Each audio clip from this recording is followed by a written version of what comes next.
Valravn is a B&M dive coaster at Cedar Point, and in some people's eyes, it's an overrated one-trick pony, and in others, it's a solid and fun ride. But where do I sit in the spectrum? In today's video, we will be reviewing Valravn and giving my score from 1 to 10. Before we start the video, I would really appreciate if you consider subscribing, as it's the only way a small channel like me can grow. First off, we're going to talk about the queue line. Now I'm just going to say it, this queue is kinda terrible. You enter a walled-off cattle pen with little to no shade or theming. I mean, this is at a Cedar Fair park, so theming is never the #1 priority, but at least some queue covering would have been nice. Once you get through the cattle pen, you'll go up some stairs into the station. It's very basic, like, very basic. All it is a platform with a roof on it, but that's kinda all it needs to be.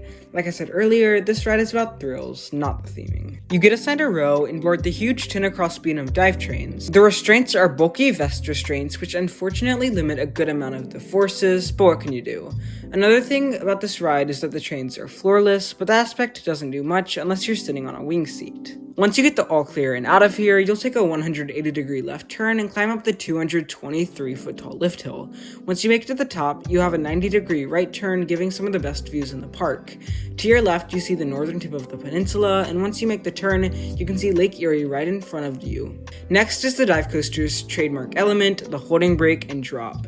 This element may terrify the GP, but at this point, I've been on enough of these dive machines that it doesn't really faze me.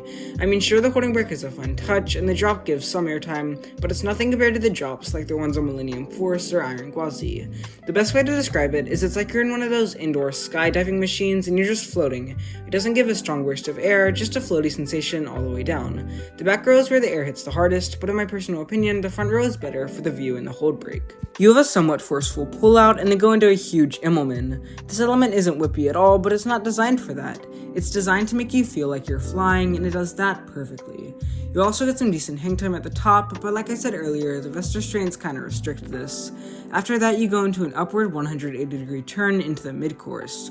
This turn does nothing except make you feel like you're flying. Starting to notice a theme here? The mid-course brings you to a near complete stop before you drop once again at nearly 90 degrees. I actually think I prefer this drop to the first one because of the airtime you get, but there's not too much of a difference. You then have a dive loop, which doesn't do too much for me, but the next element, the 0G roll, was a surprise standout of the ride. As you rise up, you get some whip, and then the rest of the element feels like you're flying through the Matrix. It's such a cool inversion and definitely slept on.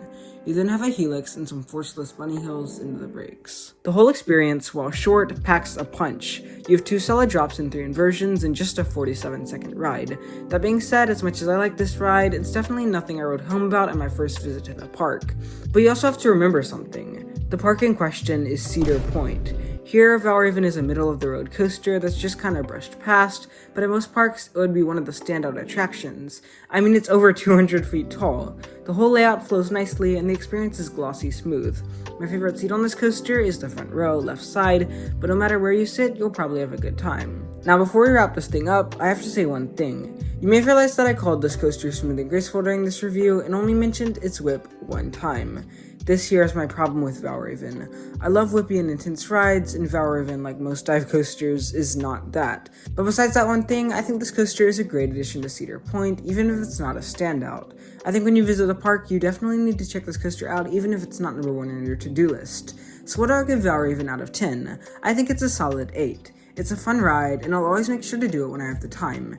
Anyways, that's all for today. Like I said earlier, if you're still here, consider subscribing. Thanks for sticking to the end, and I'll see you next time. Have a great day, everyone.